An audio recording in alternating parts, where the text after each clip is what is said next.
Hello guys, kamusta po tayong lahat? Medyo matagal-tagal na tayong hindi nakapag-upload ng about dito sa Hong Kong, mga pangyayari dito na hindi na natin nababanggit, hindi na natin na-upload yung mga tanong-tanong. Actually guys, meron akong nabasa na post na patungkol sa termination dito sa Hong Kong. May isa kasi tayong kababayan na nag-break siya ng kontrata, nagpasa siya ng 1 month notice sa consulate. So, tayo guys, pag hindi na natin kaya yung mga nangyayari sa buhay natin dito sa kamay ng ating amo, ay pwede naman tayong mag-break contract.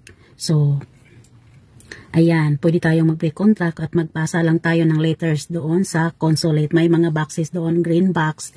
Doon po natin ilalagay yung letter of termination.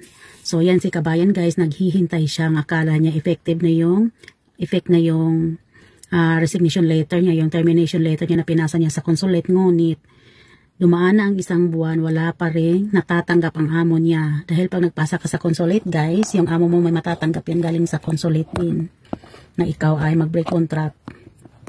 So wala pa rin natanggap yung amo niya. Ang akala niya tapos na po ang isang buwan, pero wala pa lang natanggap ang amo niya sa kadahilan na yung pinasa niya sa consulate ay wala palang date kung kailan magsimula at kailan matatapos yung pagtatrabaho niya doon sa amo niya. So kailangan guys, pag nagpasa tayo ng termination letter doon sa consulate, meron talagang pizza kung kailan magsisimula yung counting mo for 1 month at kailan matatapos para malalaman ng consulate yan at maipapadala sa amo mo. Tapos ang nasulat pa niya sa pangalan doon sa break contract niya ay ang pangalan ng amo niya. So nagkamali talaga siya. Meron akong mga kunting guys, guide sa paggagawa ng termination letter. Ito. Ganito guys, meron tayong guide, maibibigay. Ewan ko ba kung yung mga baguhan binigyan ba ng guide, pero kami noon merong binibigay yung gobyerno para sa kung paano gumawa ng termination letter. So babasahin ko na lang.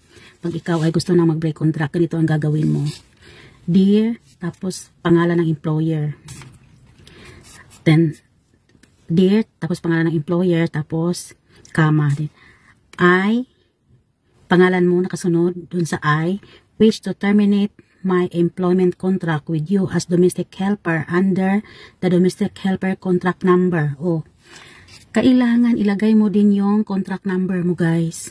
Kasi dun sa contract na pinirmahan natin, may number doon, ilalagay mo. Nandito din example ako, I'm Jenny, wish to terminate my employment contract with you as domestic helper under the domestic helper contract number. Tapos number ng kontrata.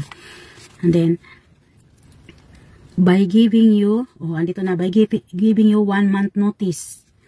Ito, nasa baba. By giving you 1 month notice. And then, the last working day will be, kailangan talaga merong last working day na ilalagay mo.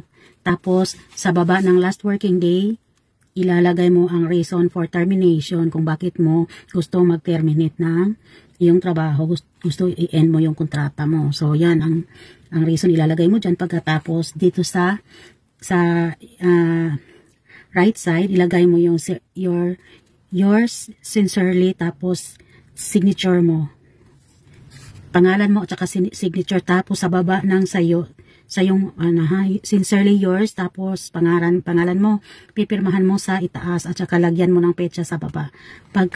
Pagkatapos guys, yung amo mo din, kailangan pipirma din yan sa baba ng iyong napirmahan at saka kailangan pipirma ka pag may nagkaroon siya ng bayad, pag nabayaran ka na.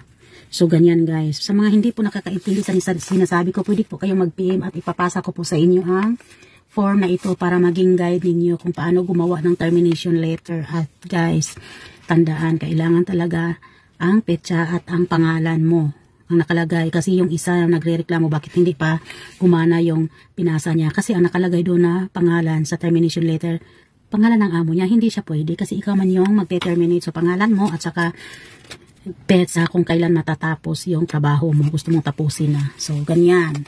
So sana po ay may natutunan po kayo. Kung kayo man ay nalilito sa aking sinasabi, ipipm nyo ako at ipapasa ko po sa inyo ang guide kung paano gumagawa ng termination letter.